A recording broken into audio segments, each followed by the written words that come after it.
In this video, we'll learn what a subspace of a vector space is and do a few problems proving that certain subsets are subspaces. A subset W of a vector space V over a field F is called a subspace of V if W is a vector space over F with the operations of addition and scalar multiplication. So this is exactly like we defined a subgroup. Remember, we said H is a subgroup of G if H is a group under the operation of G. So it's exactly the same. We want to show that W itself is a vector space over the field F. So let's go through. This is the definition of a vector space again and its properties.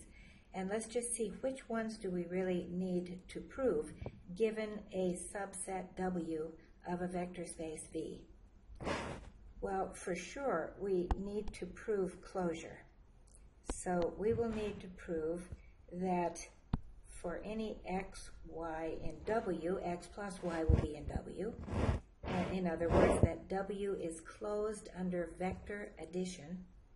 And we need to prove that it is closed under scalar multiplication. So if x is in W, AX is in W. Now, x plus y equals y plus x. That's inherited from the vector space V. We don't need to prove that. Associativity, we already know that exists. Oh, but we need to show that the zero vector is in W. So this one we will have to prove. So let's see, I'll just circle that. We need to show that the zero vector of V is also in W. Now the property number 4, inverses exist. Well, this is interesting. We don't really have to show that. The reason why is because if AX is in W for all A in the field, then in particular minus 1x is in W. So we don't really need to prove that inverses are there because we have the multiplicative inverse, or the multiplicative inverse or the additive inverse of 1 is equal to minus 1. So we can use that scalar to get additive inverses. And all of these properties are inherited by W.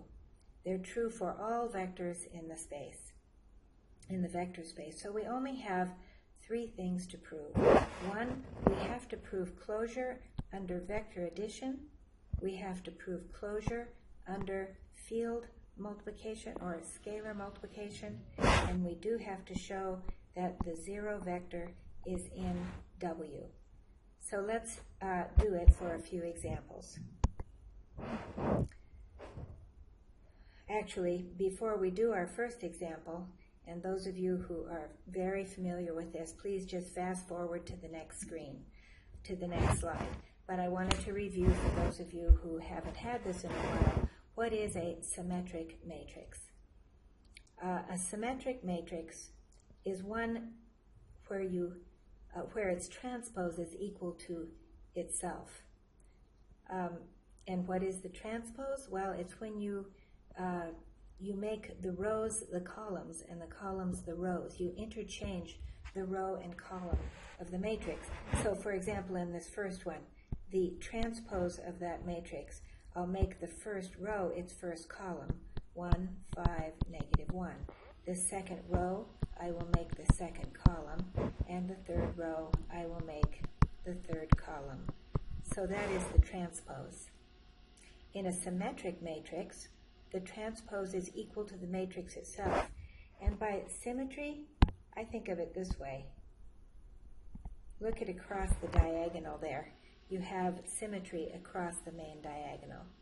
But the way that it's defined is A transpose is equal to A. So let's find A transpose here, and you'll see the first row, 1, 4, minus 1, becomes the first column.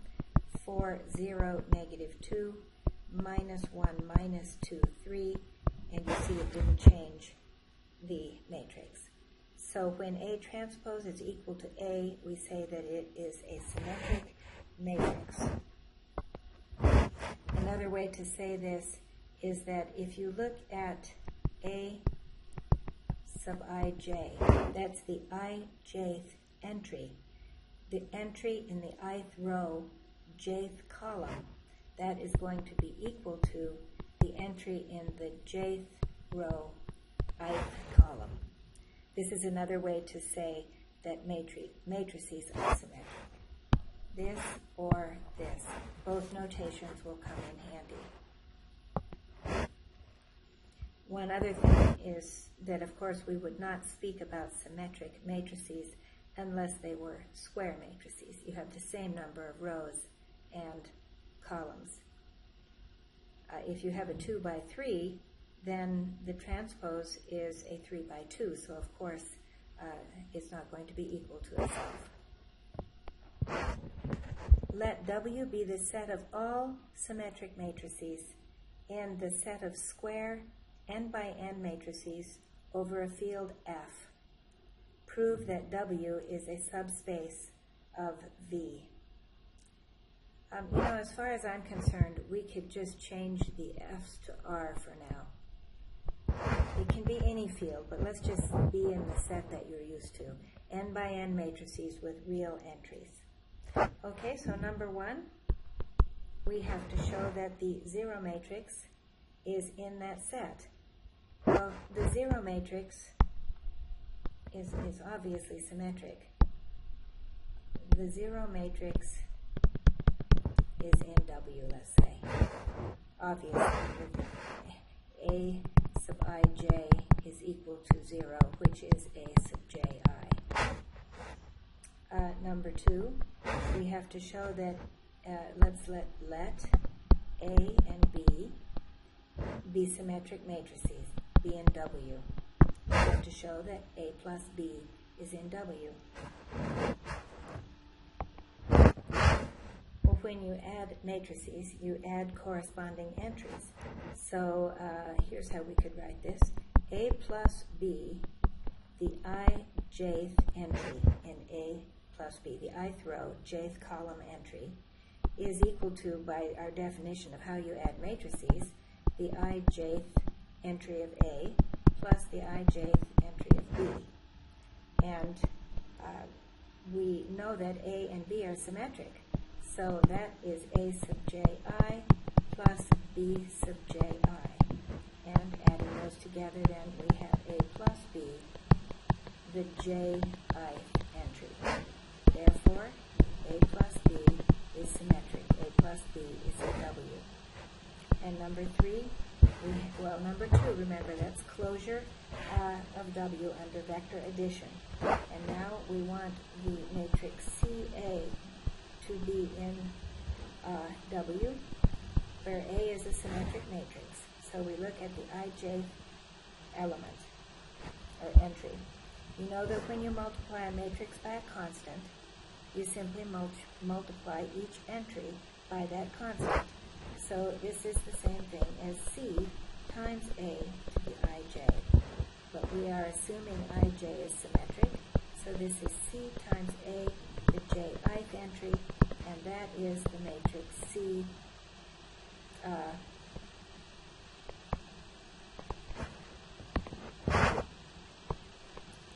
CA, the jith entry. Therefore, it is symmetric.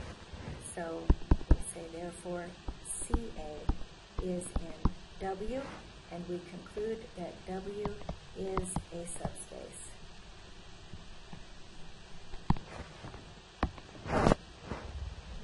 In the next example, we're going to show that a certain subset of PR is a subspace. So let's recall what is PR.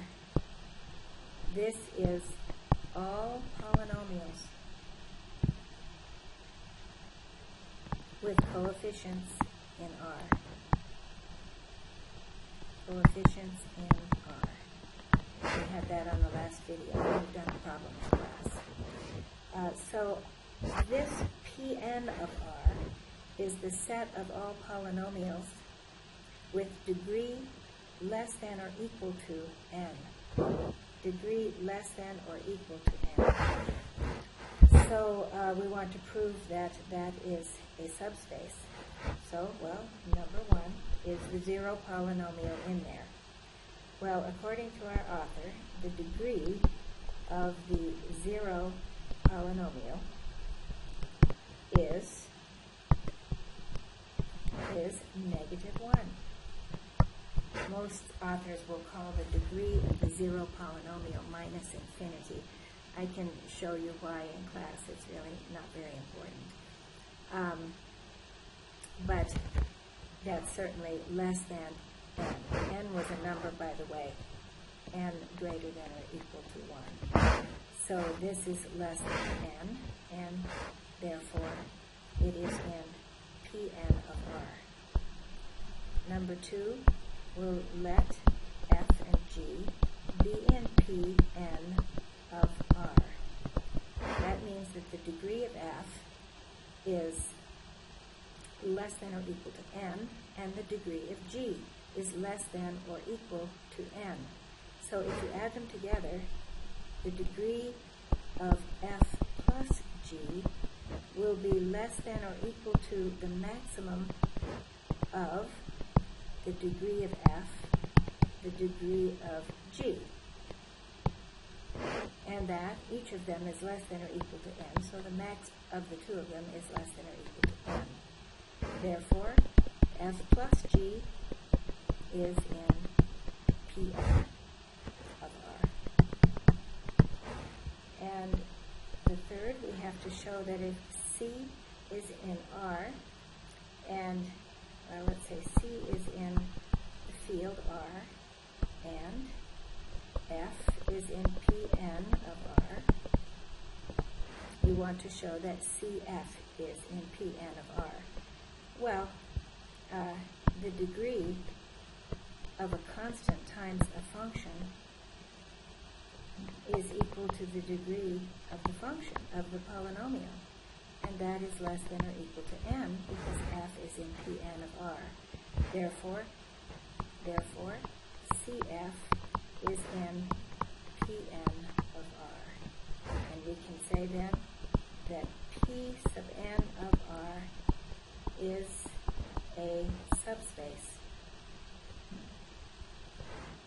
of the vector space of all polynomials with real coefficients.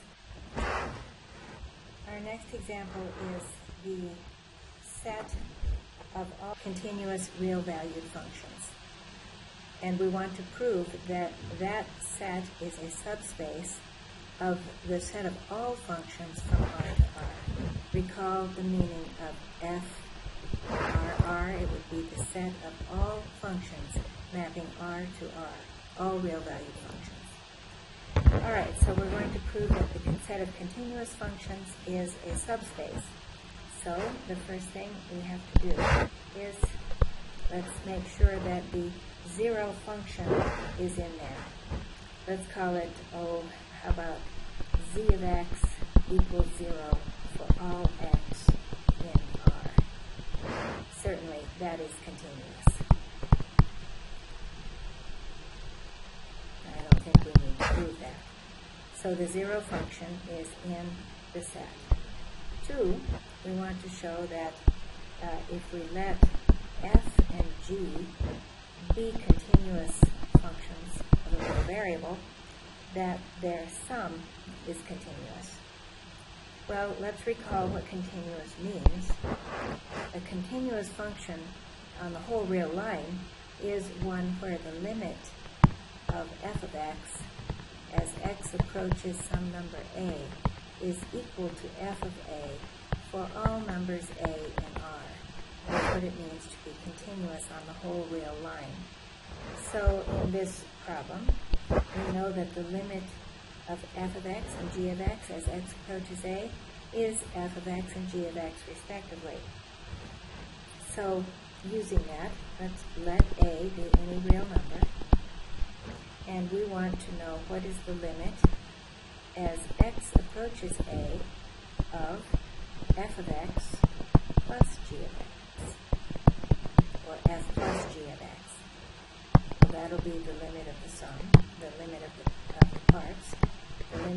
x approaches a f of x plus the limit as x approaches a g of x. F and g are continuous at a, so this is f of a plus g of a, which is f plus g of a. Therefore, f plus g is continuous. In other words, it is in CR. Number 3, if we choose f as a continuous function, and let's say c is some real number in the field R, then we want to know what is the limit as x approaches a of CF of x. Well, you know that you can take constants out to the left of the limit, so that is c times the limit as x approaches a of f of x, which is, because f is continuous, c f of a, and that is equal to the function cf. So cf belongs to c of continuous functions, and therefore we've proven that it is a subspace.